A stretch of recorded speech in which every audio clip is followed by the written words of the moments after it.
পরীক্ষার আগে আমি যেভাবে পড়াশোনা শুরু করব ভাবি।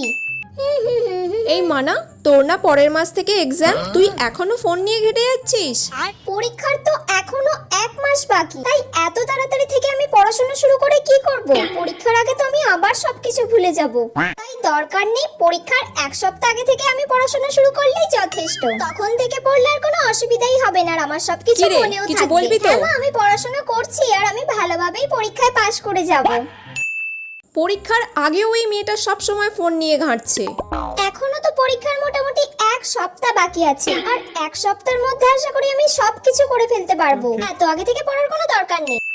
কাল তো আমার পরীক্ষা, আর পুরো সিলেবাসের আমার একটুও শেষ হয়নি।